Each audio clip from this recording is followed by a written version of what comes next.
प्रिय विद्यार्थियों, जैसा कि हम ऑनलाइन क्लासेज में देख रहे थे पार्ट ऑफ स्पीच के बारे में।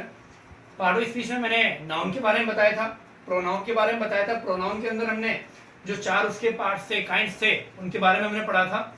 अब जो नेक्स्ट आपके काइंड है वो है इंटेरोगेटिव प्रोनाउन। प्रोनाउन का ये प्रकार आप बहुत ज्यादा यूज में लेते हैं। देखो बच्चों, प्रश्न पूछने में जो है आप इसका उपयोग करते हैं इंटेरोगेटिव प्रोनाउन का। ये हमेशा वाक्य के शुरू में लगते हैं, यानी कि बीच में कहीं पर भी नहीं आएंगे, ये हमेशा वाक्य के शुरू में होंगे। तीन जो है सबसे ज्यादा यूज किए जाने वाले जो प्रोनाउन है वो यही है, हु, व्हिच और व्हाट। जिसमें हु जो है वो व्यक्ति के लिए यूज होता है, व्हिच जो है वो वस्तु के लिए भी यूज होता है, निर्जीव के लिए यूज होता है, और व्हाट जो है वो दोनों के लिए इक्वली यूज हो सकता है। जो बात ध्यान में रखने की वो ये है कि इनके बाद हेल्पिंग वर्ब या फिर कभी कभी मेन वर्ब आना जरूरी है। यानी कि अगर इनके बाद में नाउन है तो याद रखेंगे कि ये प्रोनाउन नहीं होंगे, फिर ये एडजेक्टिव बन जाएगा, पर आगे वाली क्लास में देखेंगे। लेकिन अभी याद रखना है कि इनके बाद में हेल्पिंग वर्ब या मेन वर्ब आने चाहिए। अब जैसा कि मैंने बताया आपको कि जो हु है इसका प्रयोग व्यक्ति के लिए किया जाता है, और इसका अगर मतलब निकाले तो या तो कौन या फिर किसने। जैसे किसने यह गिलास तोड़ा, तुम्हारे पिताजी कौन है, तुम्हारे पिताजी क्या है, इस तरीके से। तो वहां पर अपन क्या लगाएंगे, हु लगाएंगे। एग्जाम्पल से देखते हैं, who has written the letter. तो यहां पर जो हु है इसके बाद में तुरंत हेल्पिंग वर्ब आई है और आगे मेन वर्ब, फिर उसके बाद में सेंटेंस। तो ये बन गया हमारा इंटेरोगेटिव प्रोनाउन। तो ये हो जाएगा who has written the letter, यह लेटर या ये जो लेटर है, पत्र है, किसने लिखा है। या फिर नीचे वाला एग्जांपल में हु इज शी, वह कौन है, यानी कि वो दिख तो रही है लेकिन वो महिला कौन है, किसी की माता है, हमारी टीचर है या क्या है, उसके बारे में अपन को जानकारी नहीं है। तो वो जानने के लिए अपन क्या लगाते हैं, कौन। तो अपन लिखेंगे हु इज शी, वह कौन है। यहां पर भी आप देखोगे तो ये वो हेल्पिंग वर्ब नहीं है बच्चों, मेन वर्ब है। जब इज, आर, एम, वॉज, वर और हैज, हैव, हैड, ये सारे के सारे जब अकेले आते हैं, बिना वर्ब के आते हैं, तो ये खुद ही मेन वर्ब होते हैं। ये आपको ध्यान में रखना है, हमेशा भूलना नहीं है। तो जो हु है वो यहां पर क्या हो जाएगा, इंटेरोगेटिव प्रोनाउन हो जाएगा। दूसरा, जैसा कि मैंने कहा था, व्हिच, वस्तु के लिए जो होता है जिसका होता है कौन सा या कौन सी। जैसे which is your favourite food, which is your favourite bike, which is your favourite pencil, which is your favourite vegetable. यानी कि जो भी आप चीजों के लिए और कौन सा या कौन सी वर्ड लगाते हैं तो आपको क्या लिखना पड़ेगा, विच लिखना पड़ेगा। तो यहां पर जो विच है उसके बाद में क्या है, इज यहां पर क्या है, मेन वर्ब है, क्योंकि इसके बाद में और कोई भी मेन वर्ब नहीं आ रही है। तो यहाँ पर विच के बाद में जो इज है वो मेन वर्ब की तरह काम कर रहा है। तो which is your favourite fruit. तो इसीलिए जो हु है और विच है ये सारे के सारे हमारे लिए क्या हो जाएंगे, प्रोनाउन हो जाएंगे। ये सभी हमारे लिए क्या है, प्रोनाउन। क्यों हो गए प्रोनाउन, क्योंकि इनके तुरंत बाद में क्या आ रहा है, या तो हेल्पिंग वर्ब आ रही है या फिर मेन वर्ब आ रही है। एक विच का ये यूज बहुत ज्यादा किया जाता है, इसमें हमेशा चॉइस के बारे में बात की जाती है। यानी आपके सामने बहुत सारी चीजें रख दी जाएगी और या फिर आपके पास में ऑप्शंस होंगे और आप इस तरीके की बात करते हैं, या फिर ये समझ लीजिए कि आप सब कुछ जानते हो, उनमें से आप किसी के बारे में बात करोगे, चॉइस के बारे में बात करोगे, तो वहां पे विच को लगाया जाता है। लेकिन उसके बाद में याद रखना है बच्चों आपको कि विच के बाद में क्या आना चाहिए, प्रीपोजिशन आना चाहिए। अगर प्रीपोजिशन नहीं आएगा, डायरेक्ट नाउन आ गया, तो फिर वहां पे वो प्रोनाउन नहीं होगा। जैसे कि नीचे वाले सेंटेंस में देखो, which of the pens do you want. तो जो विच है उसके तुरंत बाद में जो प्रीपोजिशन ऑफ आ रहा है, इस कारण से इसको हम क्या कहेंगे, प्रोनाउन कहेंगे।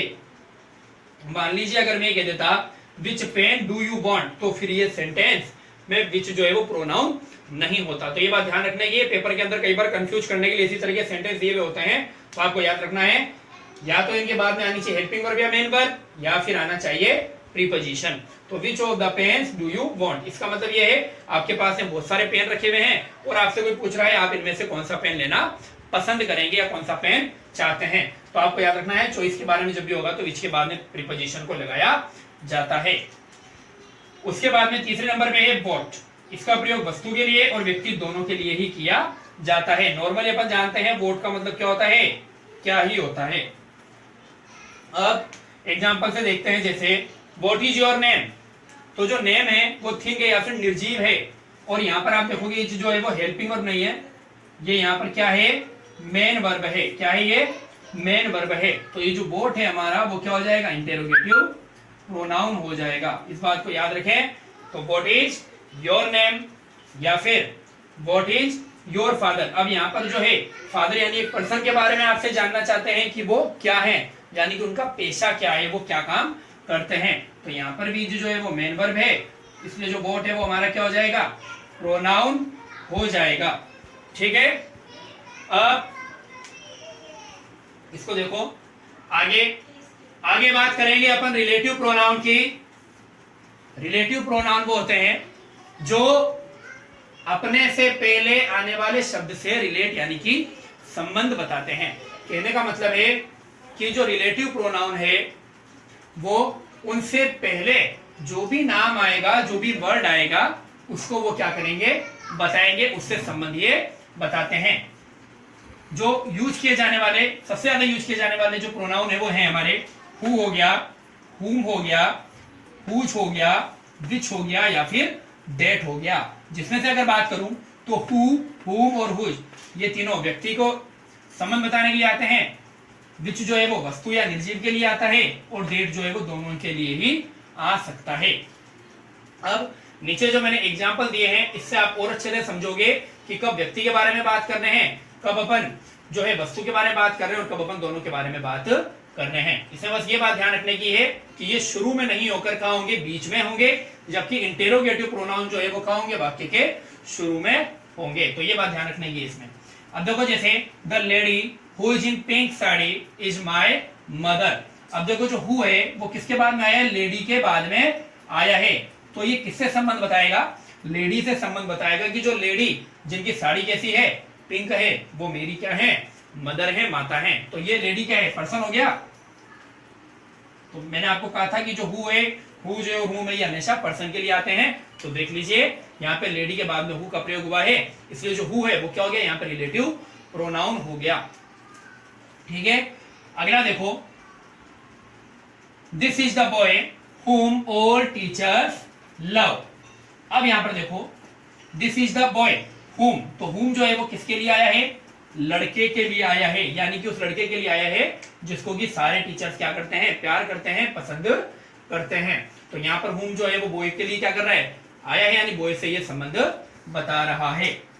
उसके बाद में देखो, the milk which is pure is useful for health. अब जो बीच है वो किसके लिए आया है, मिल्क, और मिल्क क्या है, निर्जीव है, यानी कि पर्सन नहीं है।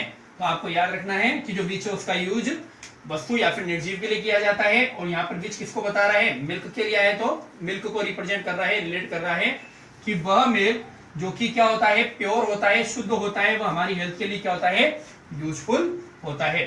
ठीक है बच्चों। अगला देखो, हुज का प्रयोग देखते हैं। अब the boy whose father is clerk in SBI bank is my classmate. तो यहां पर जो हुज है ये किसके लिए आया है, बॉय से संबंध बताने के लिए। इसका हुज का मतलब होता है जिसका या जिसके। तो the boy whose father is clerk in SBI bank, यानी जिसके पिता क्या है, क्लर्क है एसबीआई बैंक में, वो मेरा क्या है, क्लासमेट है। कहने का मतलब है कि मेरा साथी है, साथ में पढ़ने वाला मित्र है। ठीक है। तो यहाँ पर जो हुज है वो किसके लिए आया है, बॉय को बता रहा है, यानी कि जो पिता है वो किसके हैं, उस लड़के के पिता हैं। तो इस तरीके से इसको यूज किया जाता है। अब देखो, अगला अपन डेट वाला देखते हैं। डेट मैंने आपको कहा था कि दोनों के लिए यूज होता है, चाहे पर्सन्स के लो और चाहे आप वस्तु के लो। जैसे take any pen that you like. तो जो डेट है वो यहाँ पर पेन के लिए आया है। किसके लिए आया है, पेन के लिए, कि आपको जो पसंद है आप वो पेन क्या कर लीजिए, ले लीजिए। इसी तरीके से the man that is standing there is our new teacher. जो व्यक्ति वहां पर खड़ा है वो हमारे क्या है, नए टीचर हैं। तो ये जो डेट है वो किसको बता रहा है, मैन को बता रहा है। कहने का मतलब है कि जो रिलेटिव प्रोनाउन है वो हमेशा उस शब्द के बाद में आएंगे जिससे कि ये संबंध बताते हैं, और जो इंटरोगेटिव प्रोनाउन है वो हमेशा वाक्य की शुरुआत में लगते हैं। तो इस तरीके से अपन ने जो प्रोनाउन है उसके दो जो काइंड्स थे वो आज देख लिए। Thank you very much.